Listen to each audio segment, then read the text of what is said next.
तो hello friends, मैं हूं बिहारी बॉय और आज हम बात करेंगे हमारे देश के एक बहुत अच्छी नेता, बहुत ही बड़े नेता केजरीवाल जी के ऊपर।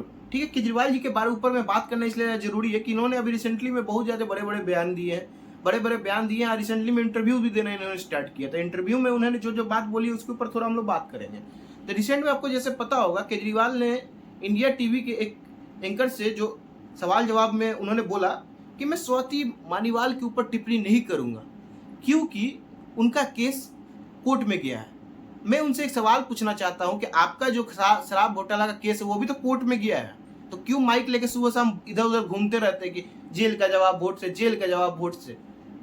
मतलब किसको इंडिया में नहीं पता है ये बात कि आपने शराब नीति बदल के दिल्ली के लोगों को दारू पिलाया। ये सब ने देखा है, हमने भी देखा है। हम दिल्ली गए थे, वहां हमने भी देखा कि वहां पे एक पे एक दारू फ्री चल रहा था, लंबी लंबी लाइनें चल रही थी। ये किसने नहीं देखा है? सबने देखा है। इसको तो कोई नहीं झूठला सकता था। कुछ तो उसके अंदर बातें होगी जो सच होगी, मगर आप क्या बोलते हैं? नहीं, मोदी जी फंसा रहे हैं, मोदी जी फंसा रहे हैं, बीजेपी फंसा रही। आज आम जनता इससे परेशान है कि आप लोग अपने कामों को नहीं बता के बीजेपी पे सिर्फ एलिगेशन लगाए जा रहे हैं। आप अपने कामों को रखिए ना। कितना दिन अगर मान लीजिए बीजेपी आपको जेल में डाल भी रही है तो आज नहीं कल तो आप छूटेंगे ही, अगर सच होंगे तो। लोगों को इस बात से दिक्कत है कि अगर आप सही है तो फिर रो क्यों रहे हैं? और रो भी रहे हैं तो स्वाति मालीवाल जो आप ही की आम आदमी पार्टी की एक सदस्य है, उसको बुला के आपके मुख्यमंत्री के घर में पीटा जा रहा है। उस पर आपके मुंह से सवाल नहीं निकलता। आप जो इस राजनीति में आए थे, क्या बोल के आए थे लोगों को? ये बोल के आए थे कि दिल्ली की महिलाओं को देखा जाएगा, एकदम कैमरा लगाया जाएगा। कैमरा तो आपके घर में एक नहीं लगा पड़ा था जो एक औरत को बचा पाए। एक घर में आपका कितना सोचने वाली बात है कि आपके घर में कैमरा नहीं है उस जगह पे जहां पे वो लड़की पिटाई है। अब पूरी दिल्ली में आप कैमरा लगाएंगे? पहले अपने घर में कैमरा लगा लीजिए, और नहीं होता तो बोलिए हम घर में कैमरा नहीं लगाएंगे। सिर्फ मोदी देखिए, विपक्ष से आज लोग इसलिए परेशान है ना, विपक्ष को लोग वोट देना चाहते हैं। ग्राउंड में रियलिटी यही है कि विपक्ष में लोग वोट देना चाहते हैं। और आप लोग जो ये मोदी मोदी मोदी मोदी करके ना, आप लोग मोदी को ब्रांड बना दिए हैं। आप लोग कभी अपने नेता को बताइए ना, मेरा नेता क्या किए, तो आपसे बताया नहीं जाएगा। आप जो हाल है आज विपक्ष का, वो सत्ता में आने में इनको बहुत टाइम लग जाएगा। ये सत्ता में तभी आएंगे जब लोगों का मन हटेगा, क्योंकि इनके जो काम धंधा है वो काम धंधा नहीं है कि सत्ता में आ सके। ये सबको पता है। सत्ता में ये लोग उस दिन आएंगे जिस दिन आम जनता है जो मोदी से परेशान हो जाए। रियलिटी यही है। नहीं तो इनकी कार्यक्रम जो है उसको देखते हुए ये सत्ता में आते हुए दिखाई नहीं दे रहे हैं। आम आदमी पार्टी का तो अलग ही बात है। सबसे बड़ा इनका सवाल ये हमेशा से कि जिस पार्टी को आपने गाली दिया, बोला कि चोर है, ये है, वो है, आपने उसी के साथ जाके अलायंस करके बैठे हुए हैं। ऊपर से दूसरे को सर्टिफिकेट बांटते हैं कि बीजेपी ये है, वो है। लोगों को इस बात से दिक्कत है। मतलब लोगों की बात आप नहीं समझेंगे। आज के टाइम में नेताओं में क्या है कि खुद का ईगो आ गया है कि पब्लिक को बोलने दो जो बोल रहा है, हम सही है। भाई आप कैसे सही है बता सकते हैं? आप देश का लोकतंत्र बचा रहे हैं। जिस पार्टी को गाली दे के आए हैं उसी में जाके अलायंस हो जा रहे हैं। आप बोल रहे हैं कि हम देश का लोकतंत्र बचा रहे हैं। ये कौन सा लोकतंत्र है भाई? लोग तो ये सोच रहे हैं कि चोर चोर मौसरे भाई वाला तो सीन नहीं चल रहा है। देखिए, आज विपक्ष का सबसे बड़ा गलती यही है कि इंडिया अलायंस बना के उन्होंने चुनाव लड़ा।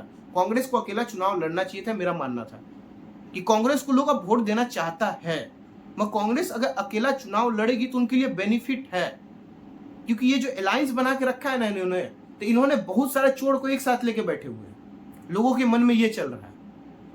लोगों के मन में दूसरा बात ये भी चल रहा है कि ऐसा क्या हो गया है मोदी जी में कि इस सब एक साथ मिलकर चुनाव लड़ रहे हैं। क्योंकि ग्राउंड पर रियलिटी यही है कि अगर एक आदमी चोर होता है ना तो सारे चोर को साथ में लेके चलता है कि अरे भाई हम नहीं पकड़ा जाए, तुम भी साथ में चलो। तुम भी बोला कि नहीं हम चोरी नहीं किए, तुम भी बोला हम चोरी नहीं किए। तो लोगों के मन में ये घटक रहा, कहीं गलत तो नहीं है कि एक साथ चुनाव लड़ रहे हैं। अब मजबूरी ये बन जा रही है कि कांग्रेस को वोट देते जाने के मन भी होता है तो लोग मजबूरी में बीजेपी को वोट दे देते हैं। बोलते हैं कि इनसे अच्छा तो फिर तो यही है, इसी को वोट दे दो। आज देश में इस बात पे चुनाव नहीं लड़ा जा रहा है कि कौन अच्छा पार्टी है, कौन खराब पार्टी है। आज देश में इस बात पे चुनाव लड़ा जा रहा है कि कौन कम से कम बड़ा चोर है। देश में लोगों के मन में यह मानसिकता है कि सबसे कम चोरी करने वाला पार्टी कौन से पार्टी। चोरी तो सब पार्टी करती है, तो सबको पता है। तो उसमें जब इंडिया अलायंस को देखा जाता है तो देखा ये जाता है कि इसमें तो बहुत भरपूर मात्रा में यहाँ पे बैठे हुए एक से बढ़ के एक। मान लीजिए उधर से कोई प्रधानमंत्री बन भी जाता है, कहीं से खटपटास हो गया तो एक तो बोलेगा हम समर्थन नहीं देते, दूसरा बोलेगा समर्थन नहीं बोलते। आज देश में ऐसी पार्टी होनी चाहिए जो पूरा एक मात्र समर्थन ले पाए, क्योंकि इससे क्या होगा कि वो अपना डिसीजन मेकिंग उनकी जो होगी बहुत ही स्ट्रांग होगी। ये बात सबको पता है। मगर जब 4 आदमी का डिसीजन मेकिंग लिया जाता है, डिसीजन लिया जाता है, तो उसमें बहुत ही ज्यादा दिक्कत आती है। तो उसको लेके लोग को लगता है कि बीजेपी इसमें सही है, कि बीजेपी को डिसीजन लेना होगा तो 10 जन से नहीं पूछना होगा, वो एकमात्र एक इंसान है जो डिसीजन ले सकता है। ये भी एक लोगों की मानसिकता है, मगर विपक्ष इसको समझ नहीं पा रही है। मैं चाहता हूं कि विपक्ष मजबूत हो, मगर खुद चाहते कि मजबूत नहीं हो। और उसमें हमारे अरविंद केजरीवाल है। अब बताइए, अरविंद केजरीवाल जैसा आदमी विपक्ष में बैठा हो, जिसको आज पूरी दुनिया सोच रही है कि ये आदमी एक आंदोलन से आया, जिस आदमी का नाम लेकर आंदोलन में आया, वो आदमी इसको सपोर्ट नहीं कर रहा आज के टाइम में, अन्ना हजारे। तो कैसे ये आदमी सही हो सकता है? तो लोगों के माइंड में सब चल रहा है। अगर कांग्रेस सिर्फ दिल्ली की चुनाव देख के लड़ाई कर रही है तो ठीक है, आम आदमी पार्टी की लाइन सही है, मगर उसको अगर देश का चुनाव देख के लड़ रहा है तो आम आदमी पार्टी सही नहीं है, क्योंकि बिहार, यूपी और अदर स्टेट में आम आदमी पार्टी की छवि उतनी अच्छी है नहीं। ठीक है, बाकी आपकी क्या राय है कमेंट में जरूर बताएं। बाकी जय हिंद, जय भारत।